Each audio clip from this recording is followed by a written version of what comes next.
Gimana kalau ternyata sejarah yang kita tahu dari sekolah itu cuma permukaannya aja ya? Nah, itulah gagasan utama dari buku Undercover Sejarah Banten yang bakal kita bedah kali ini. Buku ini nggak cuma nawarin fakta baru, tapi sebuah cerita utuh yang katanya sengaja disembunyikan. Yuk, kita lihat ada apa sebenarnya di balik semua ini. Ini nih misi utama para penulisnya. Mereka ngerasa nggak cuma nulis ulang sejarah, tapi benar-benar melakukan pelurusan. Kenapa? Karena mereka percaya ada distorsi, ada benang merah antar generasi yang sengaja diputus. Jadi ini bukan lagi soal tanggal dan nama raja, tapi soal mengembalikan ruh yang hilang dari cerita masa lalu Banten. Ini kan pertanyaan intinya ya. Apa sih yang sebenarnya disembunyiin? Kisah apa yang saking pentingnya sampai harus diungkap lagi? Dan saya jamin jawabannya bakal membawa kita jauh, jauh banget dari sekedar daftar sultan dan tanggal pertempuran. Oke, kita masuk ke bagian pertama. Menurut buku ini, sejarah yang sesungguhnya itu bukan tentang politik atau ekonomi. Jauh di baliknya, sejarah Banten adalah sebuah narasi spiritual yang dalam banget. Jadi, gini loh poin utamanya. Sejarah yang biasa kita baca itu rasanya kering kan? Isinya cuma kesultanan, perang, VOC. Nah, buku ini bilang pandangan kolonial dan modern itu udah ngerusak lapisan yang lebih dalam, yaitu dimensi spiritualnya. Misi mereka yaitu mengembalikan ruh ke dalam cerita Banten. Nah, masuk ke tema besar pertama, buku ini nawarin gagasan yang cukup radikal. Sejarah Banten itu sebenarnya adalah peta perjalanan jiwa manusia. Fokusnya langsung geser, bukan lagi tentang apa yang terjadi di luar, tapi soal transformasi yang terjadi di dalam diri kita. Dan setiap peta kan pasti ada tujuannya. Kalau di sini tujuannya adalah mencapai keadaan yang disebut manungsa. Ini adalah konsep spiritual tentang menjadi manusia yang utuh. Seseorang yang nggak lagi dikendalikan ego atau badan fisiknya, tapi udah nyatu sama sifat-sifat ilahi. Inilah puncak dari perjalanan spiritual itu. Terus gimana perjalanannya? Para penulis pakai simbolisme huruf Arab buat ngejelasin. Kita semua mulai dari jim, yaitu jasad atau badan fisik.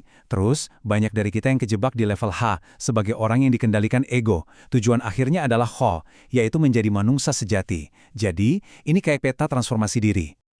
Dan cara pandang ini merembes sampai ke penafsiran kitab suci.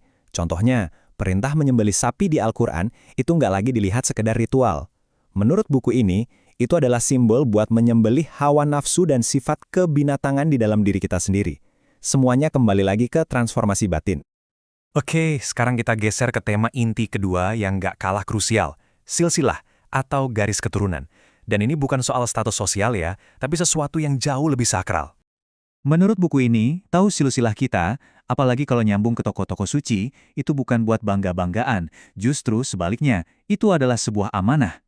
Kayak rantai tanggung jawab spiritual yang diwariskan turun-temurun buat ngejaga ajaran dan nilai-nilai luhur. Dan disinilah silsilah kuno ketemu sama paranoia zaman modern. Coba deh dengerin kutipan ini. Para penulisnya khawatir, di era bioteknologi sekarang, garis keturunan suci ini bisa jadi target. Tiba-tiba, isu sejarah berubah jadi soal keamanan genetik. Ini benar-benar perspektif yang nggak terduga kan?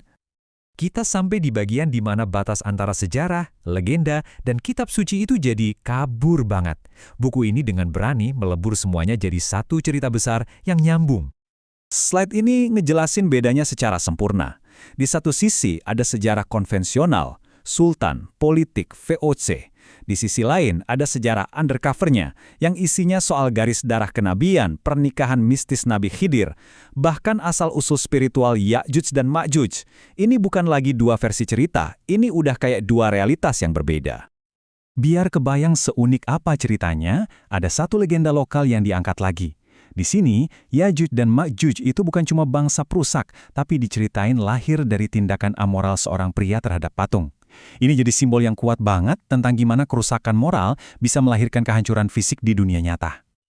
Oke, setelah ngelihat semua ini, peta spiritual jiwa, silsilah sebagai amanah, dan perpaduan mitos dengan sejarah, pertanyaan besarnya adalah, buat apa? Apa tujuan akhir dari semua upaya buat ngungkapin sejarah yang tersembunyi ini? Dan inilah klaim utamanya, hilangnya narasi ini tuh bukan kebetulan. Buku ini menuduh bahwa narasi spiritual Banten ini sengaja dihapus. Pertama, oleh kolonialisme yang pengen memutus akar budaya, terus dilanjutin sama pandangan modern sekuler yang nganggap dimensi spiritual itu nggak relevan. Nah, karena itu, tujuan buku ini bukan sekadar akademis. Ini adalah sebuah proyek buat merebut kembali budaya dan spiritualitas.